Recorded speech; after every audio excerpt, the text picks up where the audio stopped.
힘들죠. 구매, 지도, 기획 합쳤는 게 회계 과목 정도예요. 양이. 그리고 이해도로 따지면은 거의 뭐 경제 전체 과목하고 비스무리하게 적용되는 거예요. 왜냐면은 뭐 구매에 있어서 이해해야 되는 부분이 그렇게 많지 않거든요. 기획도 마찬가지고. 그런 거에 비해서 회계는 이해해야 되는 부분이 많이 있기 때문에 이해하는 부분으로 치면 뭐 경제하고 회계하고 거의 비슷하다고 보죠. 그렇기 때문에 문제가 쉽게는 나올 거지만, 왜냐하면 60점이기 때문에 쉽게는 나올 거지만 공부를 준비하는 입장에서는 꼼꼼하게 하셔야 돼요. 나올 부분에 대해서는 꼼꼼하게 하셔야 돼요. 오류점표 처리하는 거 이거 모르겠다. 이거 뭐 맞고 틀리면 되는데 이거 시간 걸리면 모르겠다. 그렇게 해서 다 제외해 버리면 맞출 점수가 없어요. 그럼 결론적으로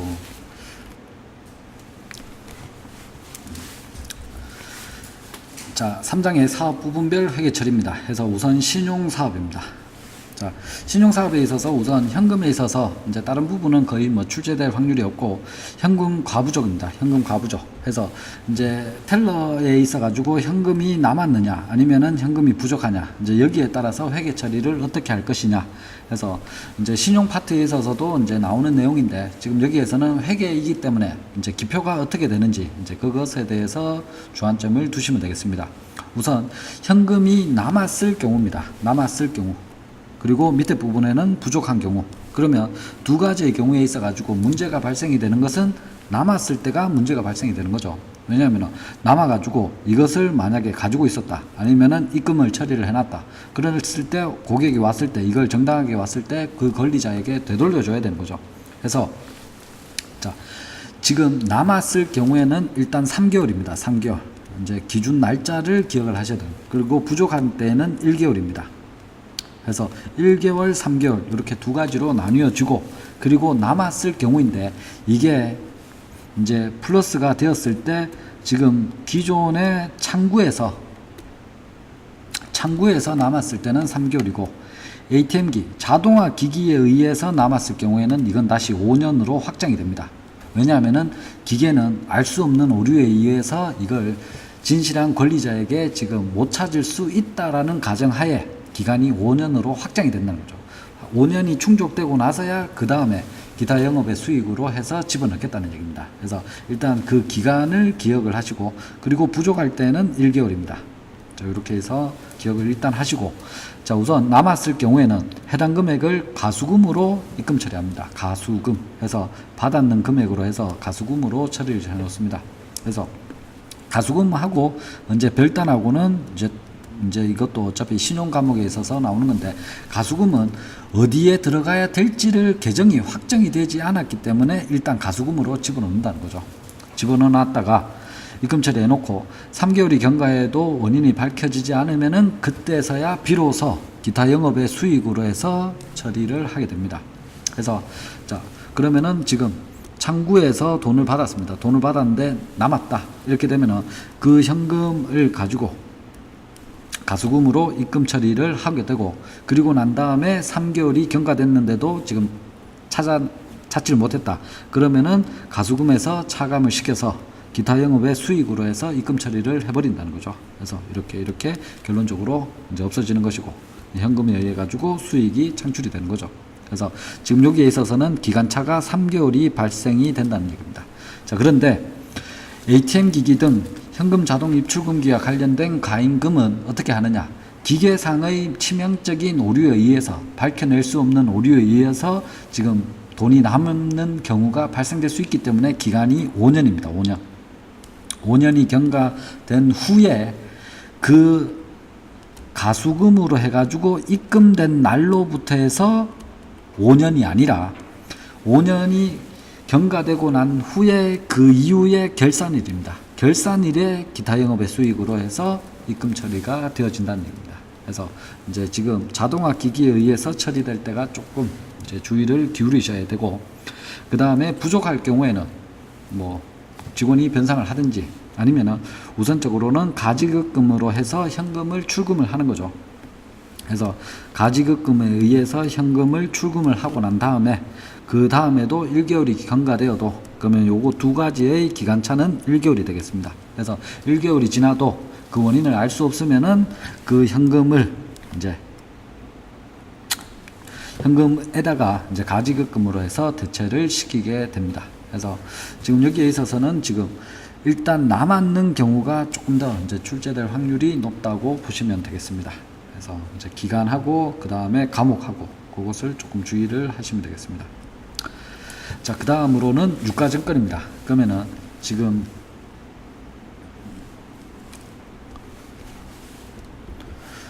자, 유가증권은 농협에서 여유자금이 있을 때 해서 예금을 가지고 지금 대출로 운용을 시키는데 그 운용을 시키는데 대출이 많이 적다. 그러면은 나머지의 투자자산으로 여유자금을 활용하는데 그때에 유가증권을 취득을 하게 된다는 거죠. 그래서 지금 앞쪽에서 1편에서도 이제 다뤘던 내용입니다. 다뤘던 내용이고 지금 여기에서 설명하는 부분하고 1편에서 설명하는 부분하고 공통적으로 적용되는 부분들도 있고 그 다음에 여기에서는 이제 기표를 어떻게 할 것인가 이제 거기에 대해서 조금 더 이제 많이 더 기술이 되어 있습니다. 그래서 자, 우선 유가증권은 크게 두 가지로 나뉘게 됩니다. 두 가지로 나뉘게 되고 채무증권과 지분증권입니다. 그러면은 자, 주식회사 위드NH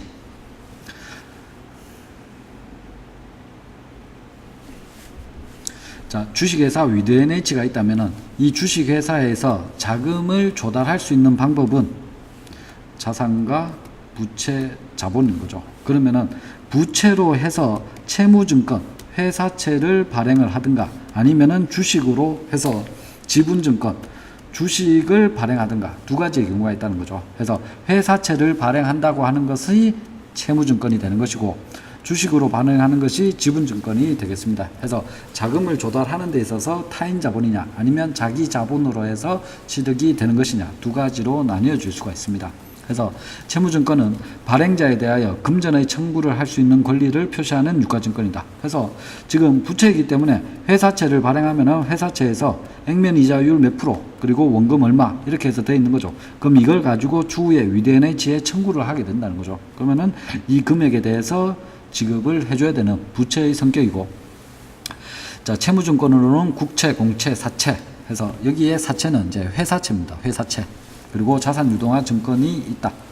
자, 지분증권은 그 회사의 주식을 사는 거죠. 그래서 주식을 사는 것인데 회사 조합 또는 기금 등의 순자산에 대한 소유 지분을 나타내는 유가증권으로 일정 금액과 소유 지분을 취득할 수 있는 권리 또는 소유 지분을 처분할 수 있는 것을 나타내는 유가증권과 이에 유사한 유가증권을 말한다. 그래서 주식을 구매하는 것인데 주식에 있어서는 금액을 청구를 못하죠. 이것은 채무가 아니라는 거죠.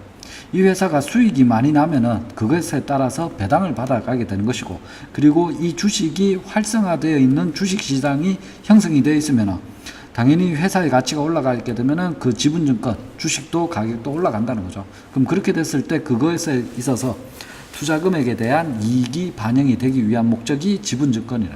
그래서 지금 여기에 있어서는 채무증권과 지분증권 두 가지의 형태로 나뉘는 것이고 그것에 있어서는 재무상태표에 있어서 부채의 성격을 띠는 것이냐 아니면 주식의 성격을 띠는 것이냐에 따라서 채무증권과 지분증권으로 나뉘게 된다. 일단 이것을 기억을 하시면 되겠습니다. 자, 그리고 유가증권에 있어서 이제 유가증권의 매매 거래가 정형화된 거래인 경우에는 매매계약 체결 시점에 그 거래가 비정형화된 거래인 경우에는 인도 시점에 회계 처리를 하게 됩니다. 그래서 지금 정형화된 거래이냐 비정형화된 거래이냐 이 말은 쉽게 풀었으면은 시장이 형성이 되어 있거나 아니면은 시장이 형성이 되어 있지 않은 경우 소유권 취득에는 언제 이제 이전이 일어나는 것이냐 이제 그런 뉘앙스로 보시면 되겠습니다. 그래서 정형화된 거래에 있어서는 시장이 주식시장이 있으면은 당연히 매매계약 체결 시점에 그것에 대한 소유권의 이전이 발생이 되겠고 비정형화되어 있는 거래 그래서 만약에 장외 시장이다 이러면은 당연히 그 유가증권의 인도 받았는 시점에 회계 처리를 해야 되는 거죠. 그리고 유가증권의 취득원가는 유가증권 취득을 위하여 제공한 대가의 시장 가격의 취득 부대 비용을 가산하여 채무증권은 자 그러면은 지금 유가증권이 어차피 지금 유가증권은 여기 유가증권 해서 지금 자산으로 인식이 된다는 거죠. 그러면은 자산으로 인식되는데 자산에 있어서 취득하는 데 있어서 자산의 취득 시점을 기준으로 해서 취득하기 전까지 발생되었던 모든 비용은 그 자산의 가격에 합산을 하는 거죠. 합산을 해서 자산 가격으로 해서 평가가 이루어지는 겁니다. 그래서 유가증권을 취득을 위해서 제공한 대가의 시장 가격에 그러면은 유가증권의 시장 가격 거래되는 가격이 있다는 거죠. 그러면 그것이 10,000원이었다. 그리고 취득 부대 비용 만약에 취득하는데 수수료가 발생이 되었다. 해서 100원이 발생이 되었다. 이러면은 이것은 11,100원에 의해서 유가증권으로 책정이 되어 붙이는 거죠. 되어지는데 자 여기에서 주의하셔야 되는 것은 단기 매매 증권은 제외한다. 이 말은 앞쪽에서도 설명을 드렸는데 단기 매매 증권에 있어서는 목적성이 초단타입니다. 초단타. 해서 주식 거래에 있어서 단타죠. 오늘 샀다가 내일 팔고 오늘 샀다가 오늘 팔 수도 있고 그러면 이렇게 되면은 여기에 따른 비용이 굉장히 많이 소요된다는 거죠. 그래서 비용이 이제 세금 납부해야 되는 것도 있고 거래에 수반되는 비용이 있다는 거죠. 그럼 이런 비용들까지 다 취득원가에 가산을 시키지 않는다는 거죠. 왜냐하면 단기 매매 증권은 단기간의 거래, 여러 건의 거래에 의해서 생성되는 비용이므로 이것은 취득원가에 반영시키는 것이 아니라 무조건 단기 비용으로 보내버리는 거죠. 취득원가에 포함시키지 않습니다. 그래서 제외가 된다라고 해서 이건 굉장히 중요한 개념이라고 앞쪽에서 설명을 드렸습니다.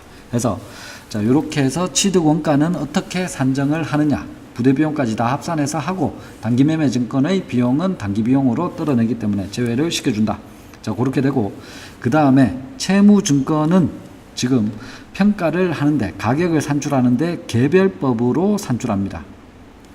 자 채무증권은 개별법으로 가격을 산정합니다. 그래서 지금 여기에 개별법과 이동평균법 이렇게 나오는데 이게 앞쪽에서 공부를 할 때 재고자산의 금액을 재고자산의 재고조사 때 필요한 게 이제 재고조사를 하기 위해서는 그 물품의 가격이 산출이 돼야 되고 그 다음에 금액이 산출이 돼야 되는 거죠. 그래서 이때 공부할 때 이걸 개별법 그리고 계속기록법 이렇게 해서 나왔었던 내용인데 지금 여기에서는 중요한 게 뭐냐면 채무증권의 가격을 산정하는 데는 개별법으로 적용을 시키는 것이고 지분증권은 이동평균법입니다. 그러면 채무증권을 생각을 해보면 채무증권은 이제 회사채 아니면은 공채 이런 것들이죠. 그러면은 이런 것들에 있어서는 이것은 거래가 빈번하게 일어나는 게 아니다라고 간주할 수 있다는 거죠. 회사채를 채무증권을 구매하는 데 있어서 어떤 회사에서 돈을 빌려주고 채무증권을 발행을 받았다. 그러면 채무증권을 사왔다. 그럼 이걸 매일매일 시장 가격이 변동되기 때문에 그 가격에 의해 가지고 다 오늘은 만약에 채무증권이 10,000원짜리 채무증권인데 이게 오늘 이자율 시장 이자율을 적용하니까 90,000원이었다. 그리고 내일은 95,000원이었다. 그리고 그 다음 날은 8,500원이었다. 이렇게 시시각각 때때로 가격이 변화되지는 않는답니다.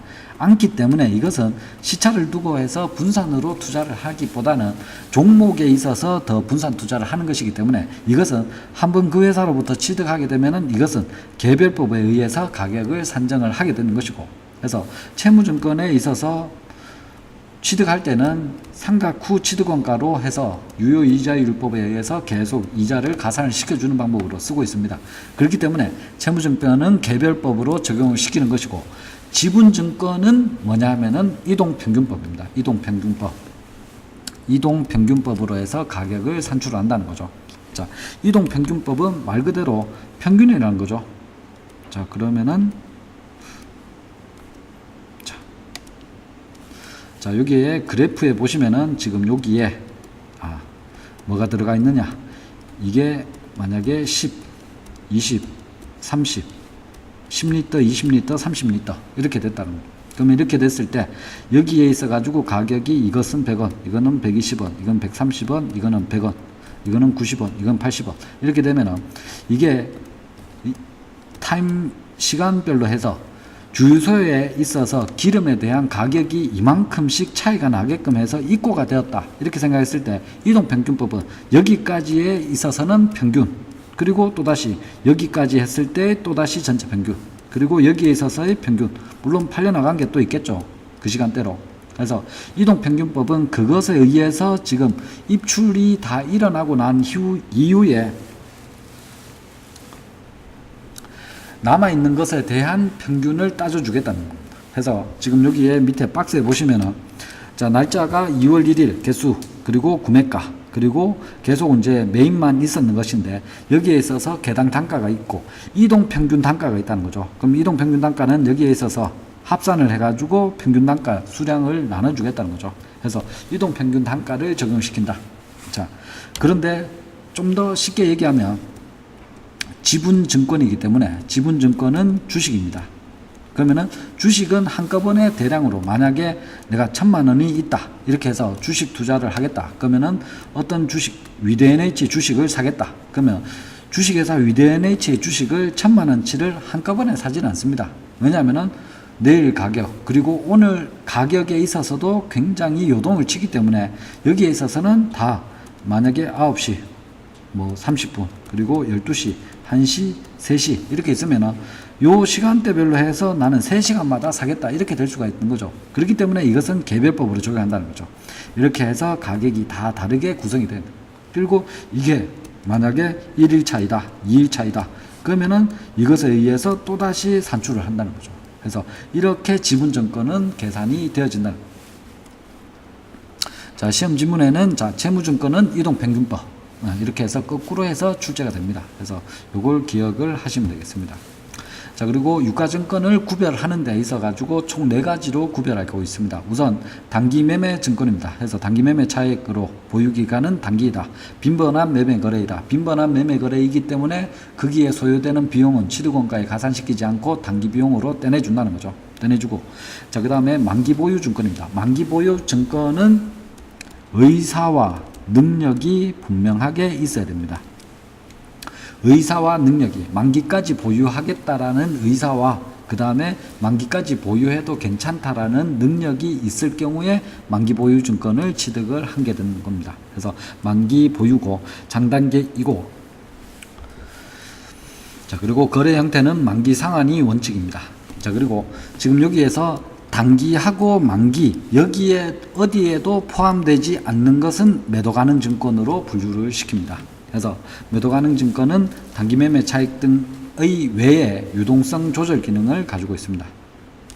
그래서 만기 상환이나 중도 매각도 가능하고, 그리고 여기 하고 또다시 목적성이 다른 것이 지분법 적용 투자 증권입니다. 그래서 만약에 주식회사 위드NH가 있었는데, 만약에 컴퓨터형 사인펜을 만드는 회사가 우리하고 같이 해가지고 사업을 하니까 굉장히 잘 된다. 그러면은 여기에 주식회사 모나비가 있다. 이러면은 모나미에 있어서 우리가 지분을 만약에 30%를 가지고 와서 투자를 하겠다. 그러면은 이 회사에서 수익이 나면은 30%에 있어서는 위드NH로 넘어온다는 거죠.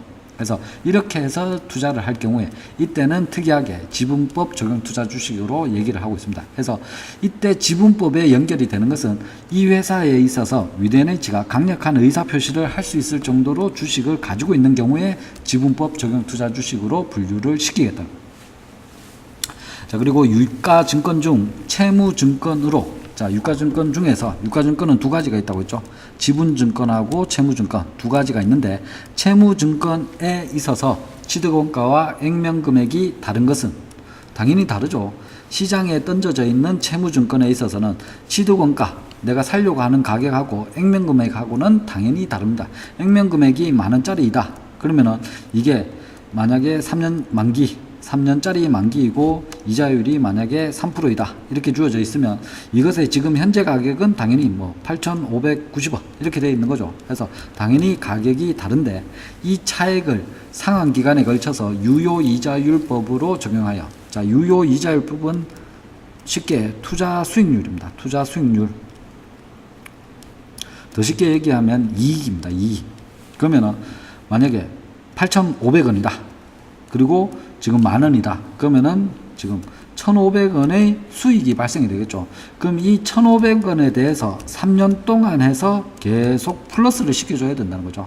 이렇게 적용을 시켰는 것이 유효이자율법을 적용하여 가감한 가액을 재무상태표 가액으로 측정을 시켜준다. 그러면은 지금 8,500원짜리가 지금 올해 취득을 했다. 그리고 1년 후 되면은 이게 9,000원이 되고 그 이후에 9,500원, 그 이후에 만원 이렇게 되는 거죠. 그러면 이게 1년, 2년, 3년 이렇게 해서 적용을 시켜주겠다는 거죠. 그래서 채무증권에 있어서 이렇게 적용이 되는 것이다.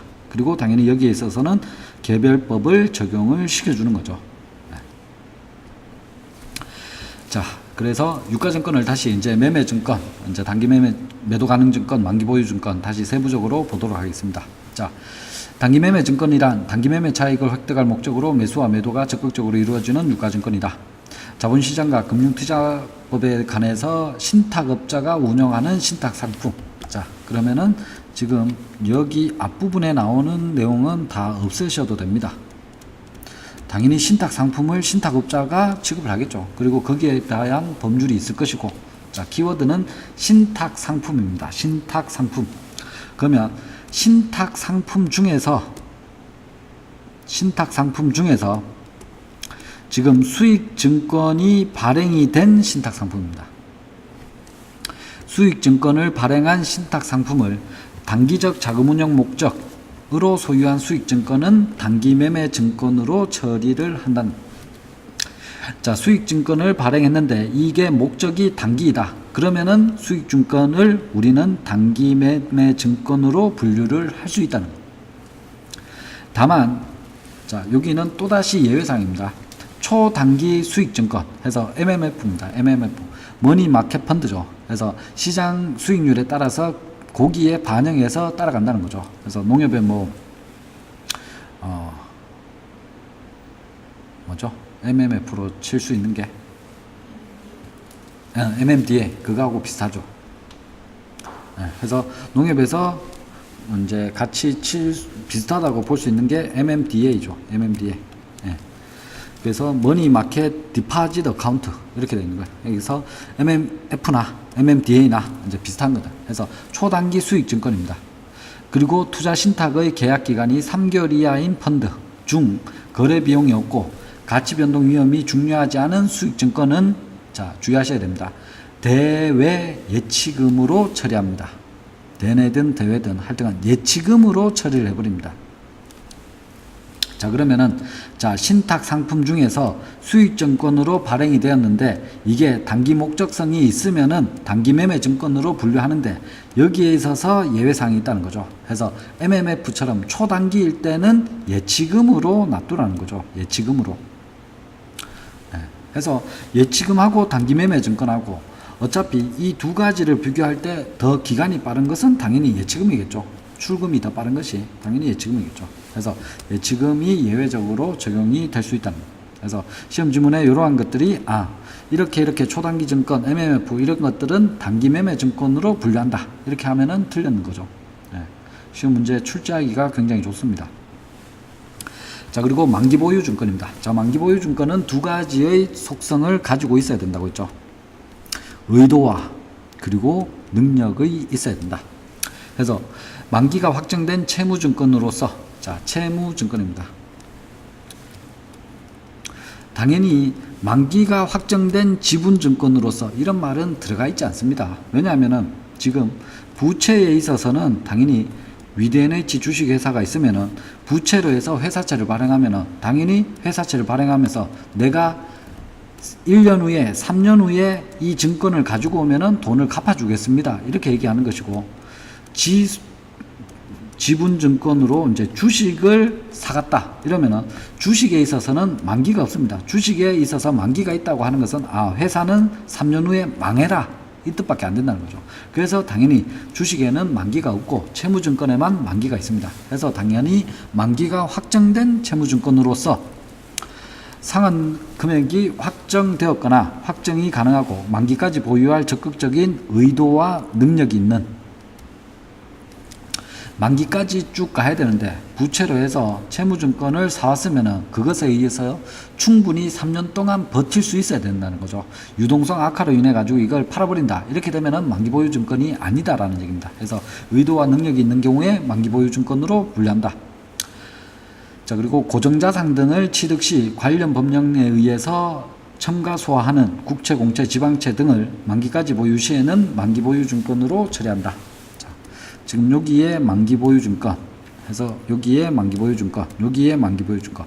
지금 여기에 나오는 단어 대신에 매도가능 증권이나 단기매매 증권 이런 용어가 들어가면 틀리는 겁니다. 그게 이제 시험 문제로 나올 수 있습니다. 자, 그러면은 부동산을 취득한다, 저당권을 설정한다 이런 일들을 할 때 첨가 소화되는 국공채가 있다는 거죠. 그래서 국민주택채권 이게 있다는 거죠. 그럼 국민주택채권은 원래 사야 되는 거죠. 그런데 대다수에 있어서는 국민주택채권을 샀다가 그 다음에 그 날짜에 파는 거죠. 그러면은 여기에 의해 가지고 할인율이 있다는 거죠. 그러면 그 할인율만큼은 이제 보통은 부담을 하게 되는데 이걸 의무적으로 사야 되는 채무증권에 있어서 그걸 사왔다라면은 오케이, 이것은 만기보유증권으로 가야 된다는 거죠. 그리고 자본시장과 금융투자법에 의해서 신탁업자가 운영하는 신탁상품 중, 자, 주의하셔야 됩니다. 신탁상품 중에서 수익증권이 발행되지 않는 특정금전 신탁상품은 농축협의 신탁, 구성자산을 직접 보유한 것으로 보아서 만기보유증권으로 분류를 해야 돼요. 자, 수익증권이 발행되지 않는 신탁상품입니다. 수익증권이 발행되지 않는 신탁상품은 만기보유증권. 그러면 앞쪽에 있었던 자, 신탁상품 중에서 수익증권이 발행이 되었다 이러면은 일단은 우선 단기매매 증권으로 분류하고 거기에 있어서도 다시 예외적으로 초단기다 이러면은 예치금으로 분류를 하라고 했죠.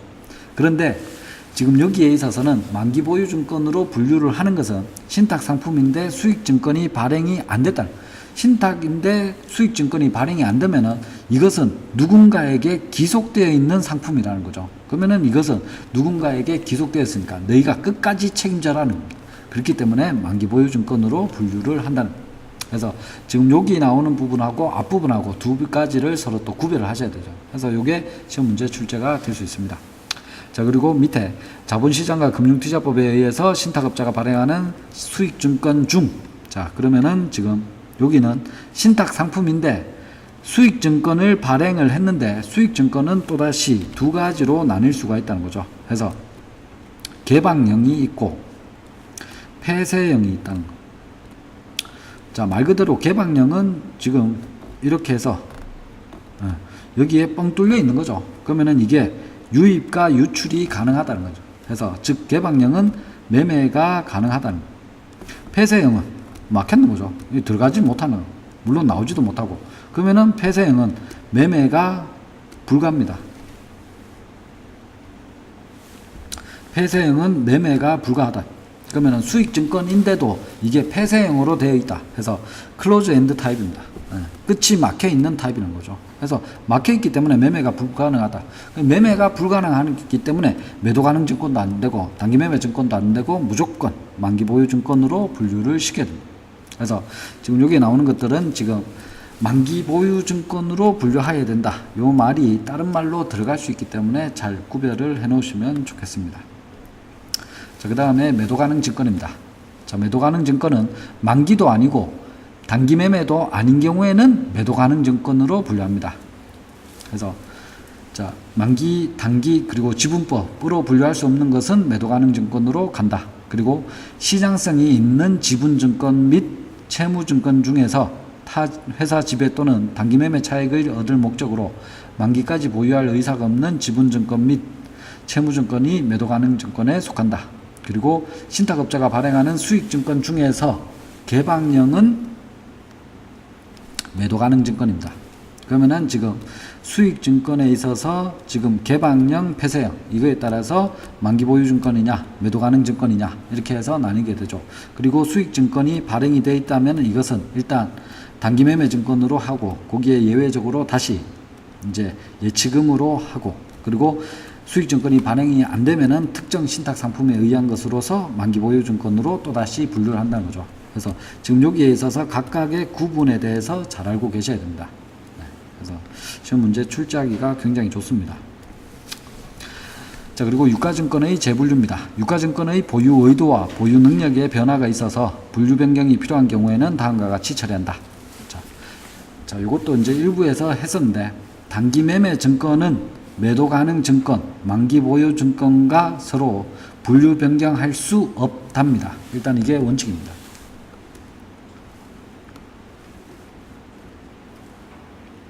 이게 일단 원칙입니다. 그래서 중요합니다. 단기 매매 증권은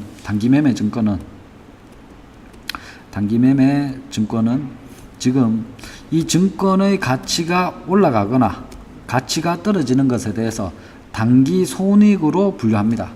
단기 손익으로 분류하기 때문에 만약에 어떤 회사에 투자했는 것 가지고 이게 급격하게 많이 하락했다. 그래서 이걸 단기 손익에 반영할 경우에는 엄청나게 우리는 손해가 많다. 그렇기 때문에 단기 매매 증권을 매도 가능 증권으로 우리는 바꿔버리자. 그러면 매도 가능 증권에 있어서는 손익을 어떻게 처리해야 하느냐.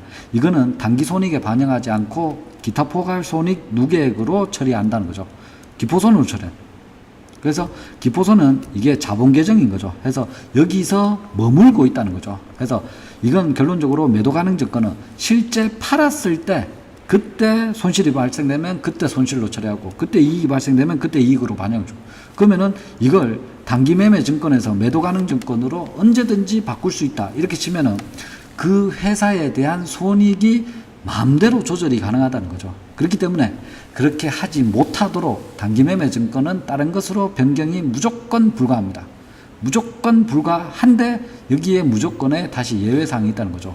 뭐냐 하면은 단기 매매 증권이 시장성을 상실하게 된다. 그래서 이게 주식 가격이 만약에 10,000원이었다. 이렇게 되는데 하루에 30% 하락했다. 그래서 7,000원. 그리고 또다시 30% 하락했다. 그래서 만약에 5,000원.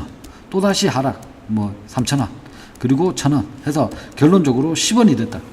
그러면은 주식 시장에 상장이 되어 있지만 더 이상 시장성이 없다는 거죠. 아무도 이걸 사려고 하는 거래도 안 된다. 그러면은 10원에 의해 가지고 이것은 거래가 없다는 거죠. 누가 팔려고 하지도 않고 누가 사려고 하지도 않고 기념비적으로 10,000원 하던 게 10원이 되었기 때문에 나는 이걸 안 팔고 끝까지 이걸 교훈으로 삼겠다라고 해서 팔지도 않고 사지도 않고 계속 이렇게 가지고 있을 수가 있다. 그럼 이렇게 되버리면 이것은 단기 매매 증권이 될 수 없다는 거죠. 판매가 안 되기 때문에 매도가 돼야 되는데 매도가 쉽게 일어나야 되는데 이게 이루어지지 않는 시장성을 상실한 경우에는 시장이 있지만 시장성을 상실한 경우에는 이때는 어떻게 가야 되느냐. 이때는 부득불 매도 가능 증권으로 분류를 시켜 놓아야 됩니다. 그리고 드문 상황에서 더 이상 단기간 내의 매매 차익을 보유 목적으로 보유하지 않는다면 매도 가능 증권이나 만기 보유 증권으로 분류할 수 있답니다. 그래서 지금 단기 매매 증권으로서의 그 능력성이 없어질 경우 이때는 어쩔 수 없이 변경을 해야 되지만 원칙적으로는 안 된다는 거죠. 왜냐하면 손익을 계속해서 변동을 시킬 수가 있다는 거예요. 그러면은 어떤 회사는 단기 매매 증권 가지고 있다가 이게 수익이 나면은 숨겨버리고 손실이 나면은 반영시켜버리고 이렇게 해버리면은 이게 회계상에 굉장히 문제가 편법이 많이 작용될 수 있기 때문에 무조건 안 되도록 되어 있습니다. 자, 그리고 매도 가능 증권은 만기 보유 증권으로, 만기 보유 증권은 매도 가능 증권으로 분류 변경할 수 있습니다. 그래서 이것은 서로 왔다 갔다 가능을 하다는 거죠.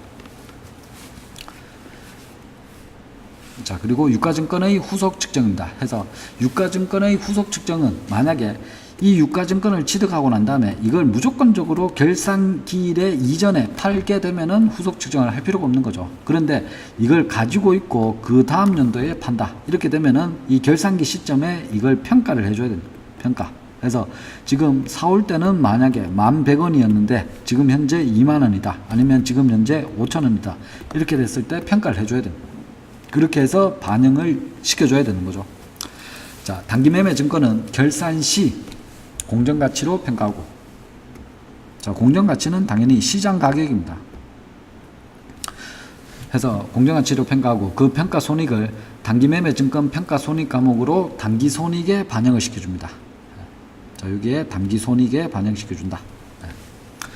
자, 앞쪽에서 설명을 드렸었고, 그 다음에 만기 보유 증권은 상각 후 취득원가로 평가하여 재무상태표에 표시를 하고, 이 경우 장부 금액하고 만기 액면가액의 차액을 상한 기간에 걸쳐서 유효 이자율법에 의해서 상각하여 취득원가와 이자 수익에 가감한다. 그래서 앞쪽에서 얘기했는 것처럼 지금 만약에 10,000원이다. 그런데 8,500원에 사왔다. 그리고 3년짜리다. 그러면은 이게 지금 8,500원에 샀는데 그 1년이 딱 되는 시점에, 이때 시점에는 얼마로 평가해야 되느냐? 9,000원으로 평가해야 된다는 거죠.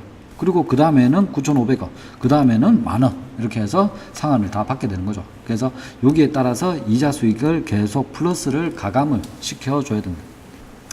자, 그리고 매도 가능 증권은 공정가치를 재무상태표로 표시하고, 자, 그러면은 매도 가능 증권하고 단기 매매 증권 두 가지에 있어서는 시장 가격에 따라서 평가가 이루어지는데, 자, 손익에 반영시켜 주는 방법이 다르다는 거죠. 그래서 장부 금액하고 공정 가치의 차액. 그래서 장부 금액은 당연히 사올 때의 그 원가에다가 부대 취득 비용 해서 합산되어 있는 그 금액 해서 11,100원으로 해서 적어놨는데, 공정 가치 만약에 지금 시장 가치가 얼마이다, 20,000원이다, 이렇게 21,100원이다 이렇게 됐을 때는 10,000원이 플러스가 되어 있었죠. 그러면은 단기 매매 증권에 있어서 11,100원인데 이게 21,100원이다 이렇게 되면은 그 10,000원의 차액을 단기 손익에 반영시켜 줬다는 거죠. 단기 손익에 반영시켜 줬지만 매도 가능 증권은 이 차액 부분에 대해서 단기 손익으로 포함시키지 않습니다. 그래서 이것은 기포손에 집어넣어야 된다고 했죠. 왜냐하면 미실현 이익을 반영을 시켜주지 않는다고 했습니다. 그래서 지금 여기에 있어서는 매도 가능 증권 평가손익 과목으로 해서 기포손에 집어넣고 처리를 하게 됩니다. 그래서 결론적으로 기포손에 집어넣었다가 최종적으로 판매, 매매 시점에 이루어지는 때, 그때서야 비로소 손익으로 인정을 시켜주는 거죠. 이 경우 당해 유가증권에 대한 기포손의 누계액은 유가증권을 처분하거나 손상차손을 인식하는 시점에 일괄해서 단기손익에 반영하게 된다. 자, 그러니까 지금 여기에 있어서는 지금 시험 문제가 단기 매매 증권하고 매도 가능 증권에 있어서 평가 내리는 방법은 똑같지만 그것에 대한 평가를 하는 데 있어서 수익을 반영을 어떻게 시켜주느냐, 그게 달라진다는 거죠. 그래서 단기 손익이냐 기포 손이냐 이렇게 해서 달라지기 때문에 이게 이제 시험 문제에 많이 출제가 될 수 있습니다.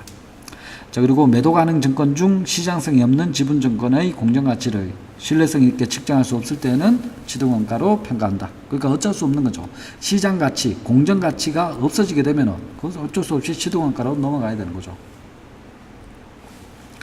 자, 그리고 유가증권의 재분류에 의해서 유가증권을 분류 변경할 때는 분류 변경일 현재의 공정가치로 평가한 후에 변경하게 된다. 그래서 서로 변경할 수 있다고 했죠. 대신에 단기 매매 증권에서는 변경할 수 없다고 했죠. 예외적인 사항을 빼고는 변경할 수 없지만 매도 가능 증권하고 만기 보유 증권에 있어서는 변경이 서로 가능하다고 했습니다. 그래서 이렇게 할 때 이걸 얼마로 해서 평가를 할 것이냐, 평가하는 방법이 다르기 때문에, 그래서 자, 만기 보유 증권을 매도 가능 증권으로 분류 변경하는 경우에는 유가증권의 분류 변경에 따른 평가에서 발생하는 공정가치와 장부 금액의 차이 금액은 기포손에 집어넣어 버립니다. 그러니까 지금 원래대로 해서 평가하는 후속 종치가 있다는 거죠. 그러면은 만약에 지금 만기 보유 증권이 매도 가능 증권으로 변경되었다. 그러면은 매도 가능 증권을 후속 평가하는 것처럼 얘가 바뀌어야 된다는 거죠. 그렇기 때문에 차익분이 있는 것은 기포손에 집어넣겠다. 자, 그리고 매도 가능 증권에서 만기 보유로 변경시킬 때는 분류 변경을 위한 평가 시점에서 발생한 매도 가능 증권의 미실현 보유 손익 잔액은 기포손에서 처리하고 그 금액은 만기까지 잔여 기간에 의해서 이자율법에서 상각해서 이자 수익에 가감한다. 그러니까 지금 여기에서는 이제 약간 틀린 거죠. 왜냐하면 방법이 복잡하기 때문에 매도에서 만기로 바뀌면은 만기 보유 증권은 지금 8,500원에 구입해가지고 이걸 매년마다 해서 500원씩 올려가지고 10,000원이 되게끔 만들어주는 거죠. 그러면은 이렇게 하기 위해서 지금 매도 가능 증권에서 발생이 되었는 기포손, 이걸 가지고 요 차액분만큼 동일하게 안분을 시켜서 플러스를 시켜주겠다는 거예요. 그러니까 방법상으로는 똑같은데 그 돈을 어디서 빼내 가져가느냐. 기포손해에서 무조건 다 출금하는 게 아니라 기포손해에서 만기 보유 증권이 매년마다 해서 가감을 시켜주는 방법으로 해서 기포손해에서 매년마다 빼내주겠다는 얘기입니다. 그리고 만기 보유 증권으로 분류 변경된 매도 가능 증권의 만기 액면 가액과 분류 변경 현재의 공정 가치의 차이는 유효 이자율법에 의해서 채무증권의 만기일까지 잔여 기간에 걸쳐서 상각해서 이자 수익에 가감하게 된다. 네. 자, 그리고 자본시장에서 의한 법률에 의해서 신탁회사가 발행하는 신탁상품은 다음과 같이 평가한다. 해서 수익증권을 발행하는 신탁상품, 발행하지 않는 신탁상품. 이제 이거 앞쪽에서 했었죠. 자, 발행하는 신탁상품입니다. 해서 자, 보고기준일 현재의 공정가치로 평가한다. 이 경우 단기매매증권 해서 발행하는 이라고 하면은 이거는 단기매매증권으로 분류한다고 했었죠. 그래서 여기에서 발생되는 평가손익은 단기매매증권 평가손익으로 하고 만기보유증권에서 발생되는 평가손익은 신탁예치금 평가손익 과목으로 해서 단기손익에 발행한다. 매도가능증권에서 발행하는 경우에는 평가손익은 기포손해에 의해서 처리한다. 자, 지금 여기에 있어서는 앞쪽에서 유가증권하고 약간의 내용은 다릅니다. 왜냐하면 지금 이 법률에 의해서 발행되어 있는 신탁상품이기 때문에 지금 우리가 앞쪽에서 공부했는 것하고는 조금은 다릅니다. 다른데 일단 여기에서 기억을 하셔야 되는 것은 수익증권을 발행한 신탁상품에 있어서 유가증권의 종류 이제 세 가지 단기, 매도가능, 만기보유증권 여기에 있어서 매도가능 증권에 있어서는 기포손으로 넘기고 나머지에 있어서는 단기손익으로 처리한다. 주의하셔야 되는 것은 지금 만기보유증권에서 발생하는 평가손익은 단기손익에 반영한다. 이게 앞부분하고 다르다는 거죠. 앞부분에서 그냥 우리가 만기보유 증권을 만약에 공채를 사는 데 있어 가지고 여기에서는 수익은 먼저 할인되어 있는 가격으로 사왔다는 거죠. 그래서 수익은 계속 매년마다 이렇게 올라간다. 이렇게 해서 이걸 우리는 이자 수익으로 감안을 시키는 것인데 이게 수익증권을 발행했는 것에 있어서 만기보유증권이다. 이것은 당연히 단기손익으로 반영을 시킨다는 거죠. 자, 그리고 수익증권을 발행하지 않는 신탁상품입니다. 그래서 신탁상품을 보고기간 종료일 현재의 시가로 평가하고 순자산 가액으로 하고 당해 평가손익은 자, 평가손익 과목으로 평가하여 단기손익으로 처리하고 그리고 보고 기준일 종료일 현재 기준으로 결과에 따라서 평가하게 된다. 그래서 지금 여기에 있어서도 단기 손익으로 처리를 한다는 거예요. 그러니까 지금 여러분이 시험 문제에 출제될 낱말들은 지금 여기에 해당이 되는 것들이죠.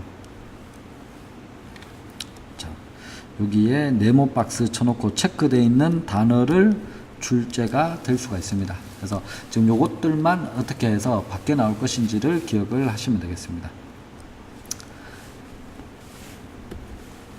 자, 그리고 유가증권의 이익분배 시 회계처리입니다. 그래서 유가증권에서 이제 수익이 났는 거죠. 수익이 났을 때 단기매매증권에 포함되는 수익증권으로서 계약기간 내에 이익분배금 명목으로 현금을 수취하거나 이를 재투자하는 경우에는 이제 단기매매증권 이자 과목으로 해서 단기수익으로 처리한다. 그리고 매도가능증권에 포함되는 수익증권으로서 이렇게 하는 경우에는 단기수익으로 처리한다. 자, 주의하셔야 되는 것은 지금 수익증권입니다. 수익증권. 그러니까 수익증권이 어차피 펀드죠. 예.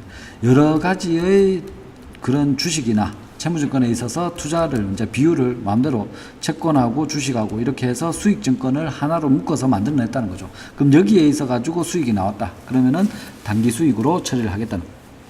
그리고 유가증권의 손상차손 및 환원입입니다. 그래서 유가증권의 회수 가능 가액이 채무증권의 상가구 취득원가 또는 지분증권의 취득원가보다 작을 경우에는 손상차손을 인식할 것을 고려해야 되며 손상차손의 발생에 대한 객관적인 증거가 있는지를 보호기간 종료일마다 평가하고 증거가 있을 경우에는 손상이 불필요하다고 명백한 반증이 없는 한 그러니까 손상 절대 안 됩니다. 이런 명백한 반증이 없으면 무조건 보수적으로 까내라라는 거죠. 해서 추정한 손상차손을 단기손익으로 반영한다. 자, 지금 여기에서는 차손이 발생됐다는 거죠. 그러면은 이것은 단기매매 증권이든 매도가능 증권이든 상관없이 여기에 있어서 만약에 또한 채무증권이든 지분증권이든 상관없이 모든 가다 만기보유증권까지 다 포함해서 모든 것이 다 지금 마이너스가 생기면은 그 마이너스만큼에서 단기손익의 마이너스는 무조건 반영해 주잖아요. 손익은 기포손에 집어넣을 수도 있고 단기손익으로 반영할 수도 있지만 손상 차손이 발생이 되면은 이것은 무조건적으로 단기손익에 보수적으로 마이너스는 적용을 시켜주자는 얘기입니다.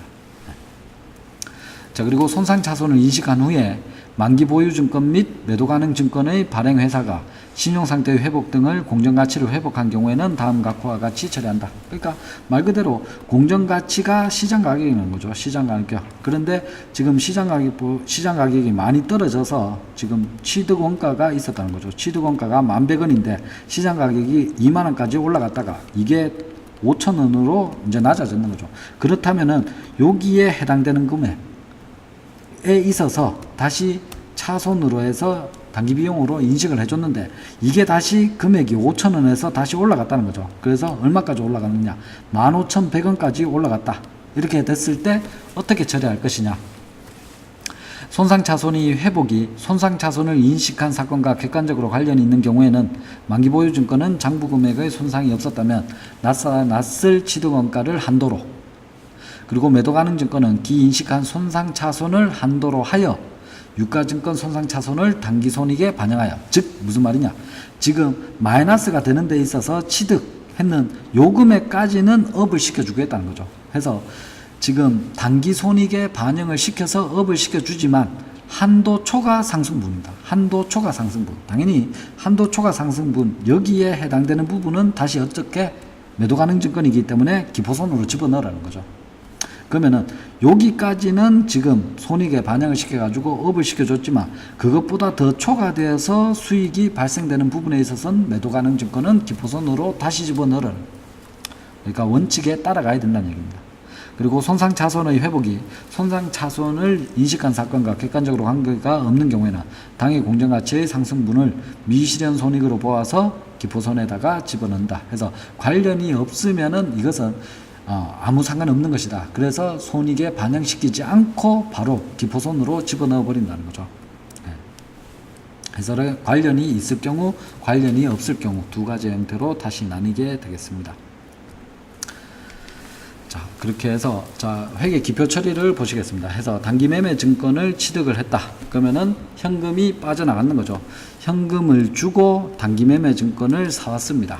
사오고 그 다음에 결산일에 대해서 평가가 이루어지겠죠. 그래서 지금 단기 매매 증권에 있어서 평가 이익이 발생이 되는 거죠. 그래서 당연히 이것은 단기 수익, 단기 비용으로 해서 단기에 적용을 시키게 됩니다. 그리고 자, 손실이 되겠죠. 손실이 되고 그 다음에 처분 상환할 경우에 지금 현금과 그리고 단기매매 평가 이익이 산출이 됩니다. 그래서 단기매매 증권은 무조건 평가에서나 그리고 처분에서나 무조건적으로 단기의 손익으로 처리를 하게 된다는 것을 기억을 하시면 되겠습니다. 자, 그리고 만기보유증권입니다. 그래서 현금을 주고 만기보유증권을 사왔는 것이고, 그리고 결산 시에는 지금 아직까지 받지 못한 미수수익이 산출이 되어 있는 거죠. 그래서 만약에 8,500원에 사왔다. 그리고 한 해가 지나서 그 다음에 9,000원으로 평가되었고 그 다음 9,500원, 그 다음 만원 이렇게 되어 있으면 지금 여기 시점에 있어서는 아직까지 미수수익이 발생이 되어 있는 거죠. 그래서 지금 9,000원이지만 만원까지 가야 된다. 이렇게 해서 되어 있고, 그 다음에 만기 상환 시에는 이제 현금이 들어오고 그리고 만기 보유증권하고 보유증권 이자가 산출이 되겠습니다. 자, 그리고 매도가능 증권입니다. 이제 매도가능 증권이 제일 이제 복잡한 거죠. 자, 매도가능 증권은 기포손에 집어넣어야 된다. 해서 자, 취득 시에 매도가능 증권, 그리고 상승이 되었다면은 지금 매도가능 증권 평가 이익, 매도가능 증권 평가 이익이 기포손에 해당되는 애들이 있죠. 기포손에. 그래서 5,000원을 단기 손익으로 반영시켜 주는 게 아니라 매도가능 증권 평가 이익으로 해서 기포손에 집어넣는다는 거죠. 자, 그리고 배당금을 수령하게 되면은 현금, 그리고 배당금 수익이 산출이 되는, 해서 자, 배당금은 현금으로 수령을 하게 됩니다. 배당금은. 그래서 지금 지분증권에 있어서 이게 만원짜리가 지금 2만원이 되었다고 해서 이 차액분 만원에 대해서는 수익으로 인정하지 않지만 여기 지분증권에 의해 가지고 배당금이 500원이 산출이 되었다. 이러면은 이것은 수익으로 인식을 하고 배당금 수익으로 인식을 해버리게 됩니다. 지금 2만 원이 됐다고 하는 것은 이것은 결론적으로 아직까지 팔지 않았기 때문에 수익으로 인식할 수 없다는 거죠. 수익으로 인식해버리면 그 수익에 대해서 당연히 법인세를 납부를 해야 될 거죠. 그럼 법인세를 해서 많이 납부했다가 그 다음 날에 1월 3일자에 주식 가격이 5,000원으로 돼버렸다. 그러면은 이게 문제가 발생이 되는 거죠. 그렇기 때문에 기부손에 집어넣어 놓지만 매도 가능 증권에서 배당금에 있어서는 수익으로 해서 바로 잡겠다는 거죠. 이것은 실현 손익이기 때문에.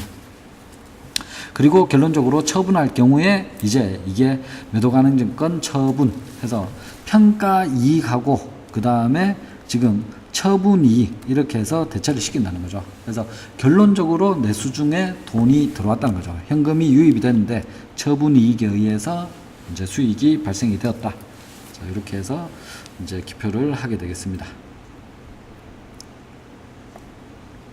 자, 그리고 대출금 이자 환출입니다. 해서 지금 앞쪽에서 오류 정정에 있어서 정당하게 처리됩니다. 정당하게 처리가 되면은 지금 대출금 이자 환출 아니면은 예탁금 이자 환입 이렇게 된다고 했죠. 그래서 이것은 정당하기 때문에 환입과 환출 계정으로 쓰게 됩니다. 그래서 정당하게 수입한 대출금 이자 중 대출금이 기한 전 상환으로 해서 대출금 이자 내가 매달 내기 힘들다 해서 내가 1년치를 선납을 미리 해버렸는 거죠. 선납을 해버렸는데 그 다음 달에 로또가 맞았다. 그래서 대출 상환이 이루어지는 거죠. 그럼 대출 상환을 하면은 납부되어 있던 기존에 납부되어 있던 이자 대출금 이자를 환출을 해서 고객에게 내어줘야 된다는 거죠. 그래서 이 경우에는 연도중 또는 관연도 구분 없이 대출금 이자 환출 과목으로 환입한다. 그래서 지금 여기에 계정 과목 정당하기 때문에 환출로 해서 처리를 하게 됩니다. 자, 그리고 수익 처리한 대출금 이자의 계산이 오류임을 발견하여 자, 여기는 오류입니다. 오류이기 때문에 이제 적자가 나오는 거죠. 그래서 자, 발견하여 환출하는 경우에는 연도중 회수분의 환출은 대출금 이자 과목으로 환급하고 관연도분은 정교류 수정 손실 과목으로 환급하게 된다. 그래서 지금 여기에 있어서 이제 각각 이제 당연도냐 관연도냐에 따라서 다르게 구성이 된다고 했습니다. 그래서 앞쪽에서 얘기를 다 했던 걸로 이제 보시면 되겠습니다. 자, 그리고 예수금 이자의 지급시 해서 예수금 이자 지급 그리고 예탁금에 있고 그리고 수입재세 이제 지급이 이제 되는 것이고 그리고 기한부 예탁금의 중도 해지시입니다. 중도 해지를 해주면은 여기에서는 다시 정상적인 거래이기 때문에 이자 환입이 이루어집니다. 만약에 1년짜리 예금인데 이걸 중도에 해지를 해버렸다. 이렇게 했을 때는 정당하게 처리된 것이기 때문에 환입이나 환출로 해주는 것이고 그리고 수입재산은 BS 계정이더라도 이것은 차액정정으로 해서 들어간다는 얘기입니다. 그래서 이제 앞쪽에서 오류 부분에 있어서 앞쪽에 이제 공부를 했던 내용하고 동일하게 이제 적용시키면 되겠습니다.